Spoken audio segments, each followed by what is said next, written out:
Item 1 is the adoptions of this committee's meeting, minutes of this committee's meeting held Monday, February 22nd. The recommendation is to approve those minutes. So moved. Second. Okay, I will ask Mr. Cox and Ms. Burbridge, is it? Judy Salvador. Salvador, I'm sorry, Judy. Don't know why I have Burbridge on the brain. Come forward, please. And you're representing Westwood Plateau? Great. This might help you from going through a long process of wading through the meeting. Thank you very much. My name is Judy Salvador. I'm the Vice President of the Westwood Plateau Community Association, and I thank you very much for allowing us this opportunity to speak very briefly, and I will keep it very brief. Last Wednesday, there was a public meeting of the residents held at the Westwood Plateau Golf and Country Club to discuss the land change, and many things happened, but the clearest thing that came out of the meeting, or two things, was that number one, the residents are vehemently opposed to the land change from conservation recreation to urban general. Also, the second thing that very clearly came out of the meeting was that they will, they're not prepared to sit by idly and let this happen. So that was the other message that came to our board loud and clear. So I'm leaving today a letter asking the council to rescind their letter for the change and to resubmit a new submission before the next deadline. Thank you very much again. You're very welcome. If you just hand that to the clerk, and this will automatically, we'll have a discussion now if there's any motions. If not, it will go through to the next council meeting. I have a motion. Councillor Reamer. Okay, thank you. Given concerns raised recently in the community and the unfortunate misinformation that is presently circulating, it is timely for the city to reassess Metro Vancouver's draft regional growth strategy, and accordingly, I would like Council to consider the following motion. 1, with respect to the draft RGS designation of the Westwood Golf and Country Club, that the motions 1A and 1B as set out in the Council meeting of January 18th be rescinded. Number 2, that staff be directed to work with other member municipalities and Metro Vancouver to address and resolve fundamental governance issues with the draft RGS. And 3, upon the preparation of the next draft RGS, the proposed revised regional plan be returned for Council's consideration, including a public information input component at that time. Well, first of all, we all know that this has greatly upset our Westwood Plateau community. None of us saw this coming. Council doesn't support the redevelopment of the Westwood Golf and Country Club, and the owner has also stated publicly that they have no plans to develop. What we were trying to do was ensure consistency between designations. However, I have to say that the issue of consistency is not so important as to justify this level of needless anxiety within our community. And so it's for that reason I have moved this motion to rescind that from Metro Vancouver. Thank you. Okay, do I have a seconder? I'll second. Okay. And I'd actually like to speak to this as well, because I too was under the understanding that we were looking to have some consistency. I picked up on that as well. There were other reasons for my original support of this, and I agree with Councillor Reamer about the level of anxiety. The thing that struck me in my own research recently has to do with consistency in land use designations of golf courses. And what's come to my attention is that there are 2 other privately owned golf courses, one in Pitt Meadows, one in Delta and one in Port Coquitlam, that are currently designated as conservation recreation. And there are, I believe it's 36 that are agriculture, which to me suggests, and there's a whole list of others that overlap with ALR and others that have other sort of mixed designations. And so taking a look at the current regional growth strategy land use designations, it doesn't look like there is any consistency across the region. And so it leaves me wondering what we would be achieving if that's what one of the initial plans was to look for consistency. This doesn't bring us any closer to consistency across the region. So for that additional information, I'm supporting this motion. Okay. Did you want to speak before I do, Mr. Go ahead. Mayor? No, go ahead. I'll wait I'm for you. just trying to catch up a little bit. I arrived just a moment ago, so go ahead, Madam Chair. Westwood Plateau Yes. Association Yep. came and asked to speak, and I've allowed them to speak at the beginning of the meeting instead of making them wait through the end. Yes. So if you'd like to speak now, go ahead. Okay, well, I have a feeling I know what I heard part of the meeting as I was arriving. Councillor Reamer has a typed out, Yes. yes.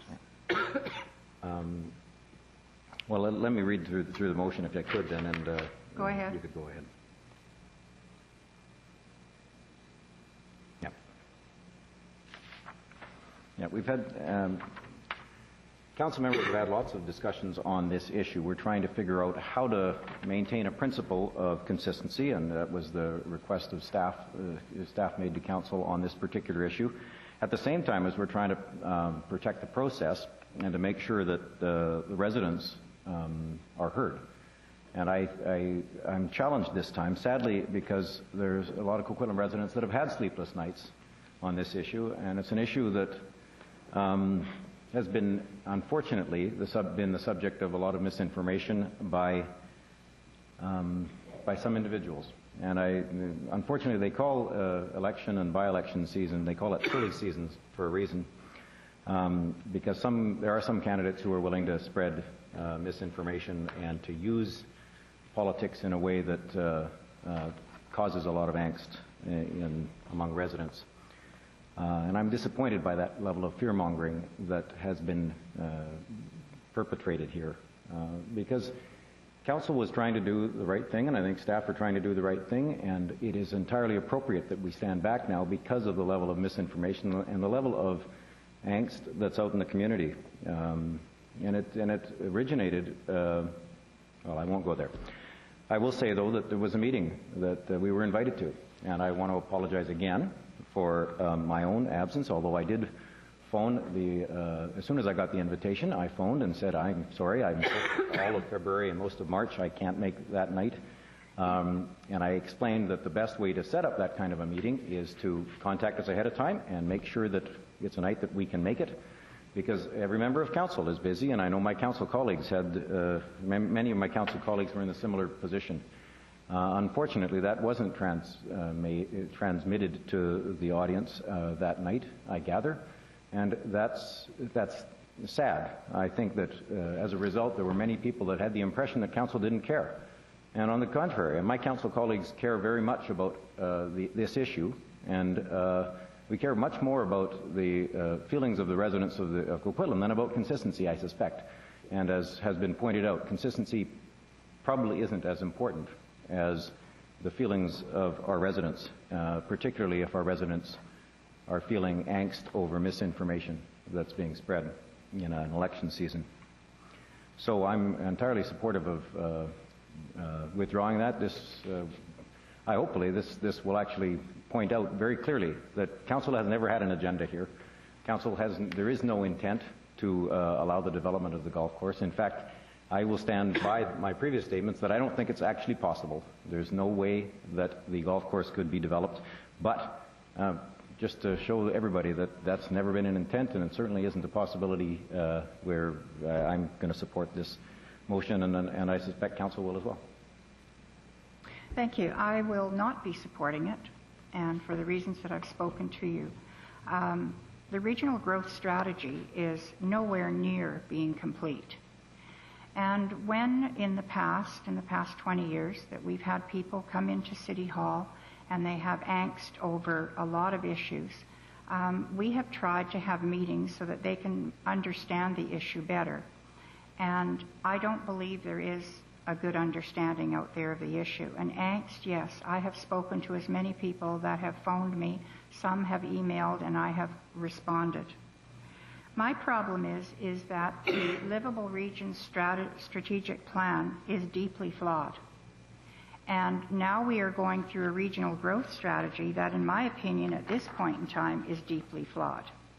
It is so flawed that I would be surprised if it gets through this year, next year, or the one after. I don't think it will. And in the meantime, everything stays the same.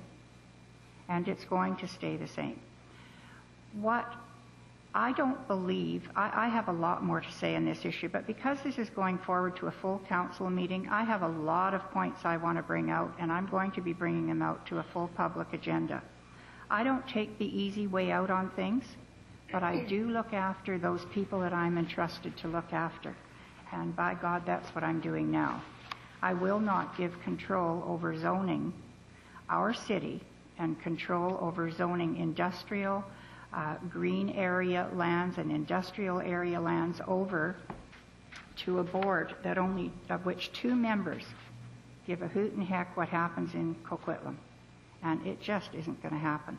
So I will be supporting, you have it nicely typed up. Do you have a copy of it too, Jay? I do, Madam Chair. I figured you would. If you want to, I think it's I'm not sure which one it is I'm opposing, but there's 3 resolutions. Do you want to read them out again? Because I'll be the only one.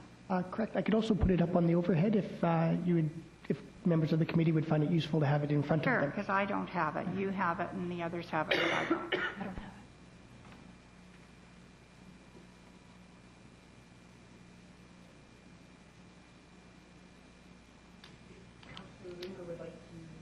She's already moved it, so if you just want to put it up, I'll tell you what it is I'm not going to support. This is where politics rears its ugly head.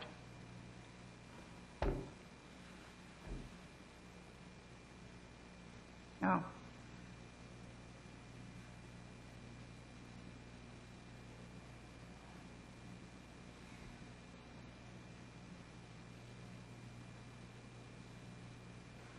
Okay, so 1 is the one that I will not rescind at this time. It's entirely possible that when the regional growth strategy comes back, that all these will be in some zone with the ALR. They may all be in their own golf course, huge recreational thing. There's all kinds of places they could be. So I will not support that. I do support 2, and I do support 3. And didn't you have somewhere here that we have a meeting with Westwood Plateau? Number 3, the bottom. Public information input component at that time. Okay, so I will not, so I'll... I move division. Thank you. I'll second. Okay, with respect to item 1, all those in favor? I'm opposed. With respect to item 2 and 3, together, all in favor, carried unanimously. Thank you, and I hope that saved you some time. Thank you for coming. Next item, please. Thank you, Madam Chair. Next item, item 2 on the agenda, concerns a proposed road cancellation adjacent to 1400 Lougheed Highway. It's Bylaw 4103. The staff recommendation is that Council give first, second, and third readings to Highway Dedication Cancellation Bylaw 4103 and direct that the bylaw be advertised in accordance with the Community Charter. So moved. Second. Okay, all in favor? Opposed, carried. Next item. Next item, item 3, concerns the authorization of a development variance permit, which speaks to the reduction of interior and exterior side yard setbacks for proposed new house at 223 Jackson Street. Staff recommendations that Council approve the signing and sealing of this DVP and that Mayor and Clerk be authorized to execute it. I'll move. Second. I have questions. On this issue, if you have questions, go first. Oh, okay. Thank you. And I think Richard has them too. I just had a quick question to staff. I don't have any problem with this, but was there any consideration given to splitting the lots north-south or making the dividing line so that the houses would face onto Henderson? Instead of... Are we able to put attachment Can we put something up on the... Yeah, we've asked for pictures, I thought. Within the council package, is there a particular one of the attachment 5. Attachment No. 5? Thank you. Or attachment 1. But staff is here to do that, Jay. I think planning staff have been told that that's what we want, so...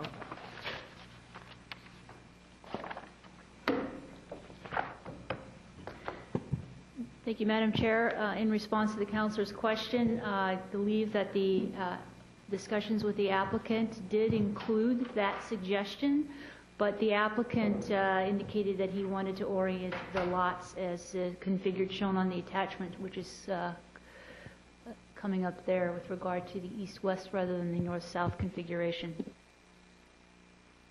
Okay, I have a question. Or is that your only question? Yes, that's my Thank only you. question. On Bernatchez, where I'm looking at the small lots there, 215A, 213 and 215, are they any bigger? Because it doesn't tell me on my map.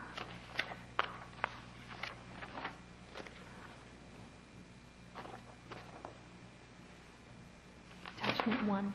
You have attachment 1. The dimensions aren't on here, but they do appear to be a larger size. Yeah, that's what I thought. Okay, my questions are, we're looking to go with RS7 Small Village, which I like that we're starting to move into the neighborhoods with this, because these were zones developed for the Burke Mountain area. What I am concerned about is because this is sort of a one-off, I think this should go to a public hearing. There's no proposed zoning change at this time. The applicant is proposing to use the existing zone on there, but asking to use the similar setbacks to what's permitted in the RS7. Then, okay, similar setbacks, but I think the neighborhood, yes, Mr. Stewart. Thank you. I had a couple of questions as well. I'm willing to wait. Can I just finish this? That's fine. Putting my hand up. I'm having difficulty moving into a new area, into a new area with a new zone, without there being some kind of public consultation, even if it was with the people on the street and the neighbors. Mr. McIntyre. Madam Chair, good question. First, there isn't a rezoning as proposed. I think what they're doing is to use the RS7 zone as sort of the model, the template, given the unusually narrow lot sizes. And so fair enough, that gives sort of a logical framework for dealing with it. What is applied for is a development variance permit. So it's here today for Land Use Committee, and then it would be going on to Council, and when it's considered by Council, there would be notices provided, and so that would be the opportunity for residents around to be advised that it's come before Council, and at that time, if people have questions or comments, they could be heard by Council. So this is kind of a preview before the Council consideration of it. Okay, and when you give notices to people, do you advise them how small the lots are going to be, and like not in planning ease again? This is important to me. We're trying to embark in the Southwest community area with all kinds of new plans and new ideas, anything new is not easy to accept. And I don't want to pop these things up and have people say, well, how the heck did they do that? Certainly, no. Good, clear, concise language is very helpful. And perhaps Erica can speak to that in terms of the notice that's going out. Okay, thank you. Thank you, Madam Chair. The notifications that will go out for the development variance permit will speak specifically to the aspects of the zoning bylaw that are being varied. So in this case, it's the setbacks. Okay. Then I would ask that they go out to all the surrounding properties that will have any visual contact, at least with these places, and also to the Maillardville Residents Association. Okay, thank you. Mr. Mayor. Thank you. This one actually, this one appeared before the Board of Variance at some point because the owner of the property, I gather, is currently permitted to build two houses on this lot. One very, very narrow one and one slightly wider one. And this application is really just an application to normalize the lot size a little bit so that we average out with two similar sized houses. So I recognize that there isn't a land use change. It's actually just, this is an improvement over the current condition, which would permit a 10-foot wide house to be built on one of the lots, which I suspect the owner doesn't want to do either, or else, because he did go before the Board of Variance. I concur with Councillor Reamer's comments. In fact, I worked with planning on a number of other possibilities, including a possibility that I dragged out of some history I had with the City of Victoria, where they did a similar application, but they put three homes on the lot, and they turned the lot lines sideways so that the lots were essentially, each one of the lots was square or close to square, rather than narrow. And I would still prefer that in future, and I would have preferred that on this site, but I recognize that the application before us is better than what is currently permitted. What currently is permitted without any application whatsoever other than building permit is 2 houses on the lot, and one of them exceedingly narrow. So I will support the adjustment here that's necessary in order to permit 2 normalized lots out of this property that is somewhat historically badly divided. Thank you. Did you have any questions? No? Okay. No. So if this, when we now move a recommendation to approve, between this meeting and the next council meeting, you're going to have all the public hearing and, or not the public hearing, excuse me, all the notices and everything out. Is that correct? Mr. Gilbert. Madam Chair, do the timetabling of the notice requirement, the initial notice of this DVP goes out actually just before the committee meeting. We need to have a certain number of days so that it arrives at the council meeting. In the rare cases where this committee would not recommend approval, we send a notice of cancellation, so to speak. So the residents have received a notice detailing the information, and we will send a courtesy copy to the Maillardville Residents Association this afternoon so that they have as much advance notice as possible. I think it's really important that the people in Maillardville start to get a taste of what the density is going to be there. That's really, really important. Thank you. Okay, all in favor of the recommendation? Thank you. Carried.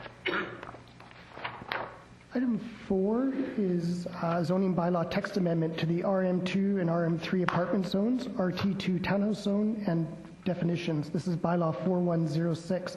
Staff recommendations that council give first reading to zoning amendment bylaw 4106, that the bylaw and its related application be referred to public hearing, and that in addition to the regular public hearing notification, request staff to notify the following organizations which are listed before you. So moved. Second, and I have a question. Okay, Councillor Robinson and Councillor Reamer. Thank you. So first of all, I want to thank staff for the pictures. They are so helpful in terms of understanding what currently exists and what we're looking for. It really, for me, helps. And I hope that when it goes to public hearing, that we have those kinds of documents available as well. I think it really helps people who are not, as Councillor Reid calls them, no planning ease. So I have a question about what the rationale was in the first place for the original the original requirements, because I'm trying to figure out, so what are we giving up? So I appreciate what we're getting, but I don't quite, because I don't have a background in planning, I'm not quite sure what it is that we're giving up. Does that make sense? Good question. Through the chair, this zoning text amendment has actually several objectives behind it. One is to look at some of our regulations and simplify them, in particular our lot area definition, our lot coverage definition, and provide a simplified version of lot area definition so it's much more understandable for designers, architects, applicants to understand them when they're doing plans. Mm-hmm. Right now, the lot area definition includes a certain portion of roads, portions of parks, all kinds of goodies that just make it very interesting to come up with a lot area for the site. Well, and learning these, I had trauma because, reading these, I had trauma because it reminded me of math problems, and if a train is going to Antwerp at 200 kilometers an hour, and I got it. Yeah. But I'm concerned, it's like, what are the risks? So if we shift, are we going to get different, like, are we going to have, is it going to increase density? Is it going to, like, what are the things that we're going to Understood. Yeah.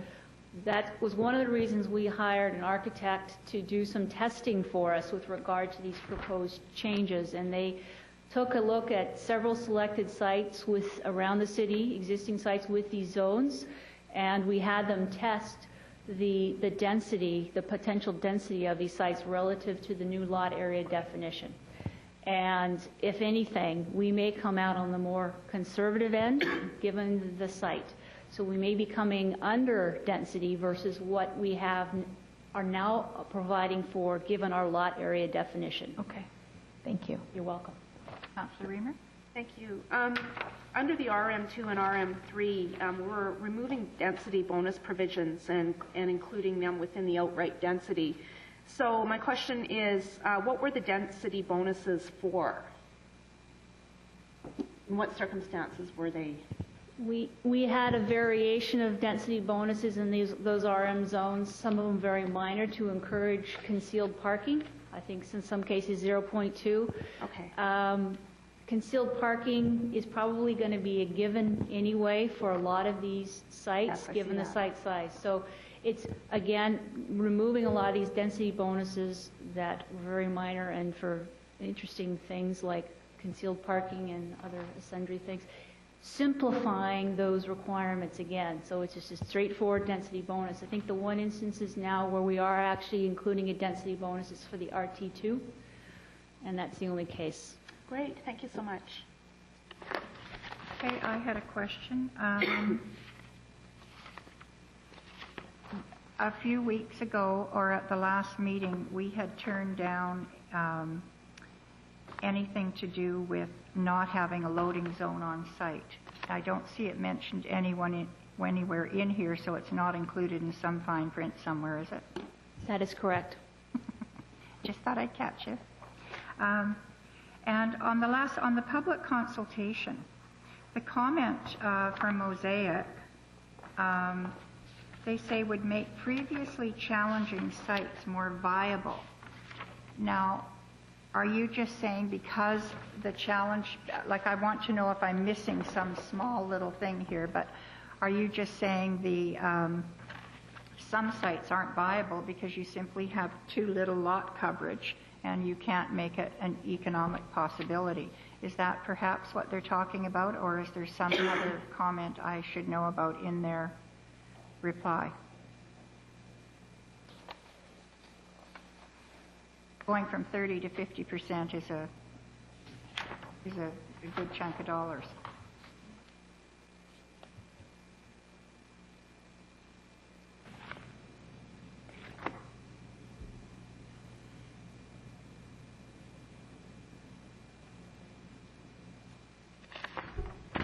Okay. Pardon, Madam Chair, I was just talking to Michael Dollywall, who was coordinating the comments from Mosaic. As I understand it, they had several concerns. One was with regard to the tandem parking. Yes. They've been pushing for promoting and having us count tandem parking for some time now, and with the way we regulate concealed parking, a lot of times if they enclose it in a garage, that counts as concealed parking in a townhouse site. So I believe they had some concerns about if we're not recognizing a tandem space in a garage, then we have to count it as density, whereas we specifically exclude concealed parking from our density requirements. So I think that was part of the viability question that they were asking. So it's a question of, do we get to exclude this area that's being devoted to 2 spaces, or this area which is only being devoted to 1 space, because you, Coquitlam, are only recognizing 1 space here in this garage. So, but it doesn't preclude us for asking for tandem for 2 spaces. That's correct. That's right. That's what I'm concerned about. Yep. Always try to catch them. That's okay. right. All right. If there's no other questions, then move the recommendation. Seconded. All in favor? Opposed? Carried. Next item, please. Next item, item 5, concerns housing choices policy review for the Austin Heights and Maillardville neighborhood plan updates. It's a status report. The staff recommendation is that the committee receive this report for information. So moved. Second. I will just make one comment here. Here we are, right in the middle of all of this, and this is exactly why I want to have public consultation with Maillardville. The fact that we're plopping 2 of these 2 new zoned houses down in Maillardville. Let's not do it and then let them ask questions after. Let's let them know what we're doing. So I think it's important that we get that information out to these people. Okay, thank you. So all in favor? Opposed? Carried. Next item, please. The next item is minutes from the Maillardville Commercial and Cultural Revitalization Task Force meeting held Thursday, February 4th. Recommendations to receive those minutes. So moved. Second. All in favor? Opposed? Carried. And we're done. Yes, Madam Chair, that was the final item. So moved. Second.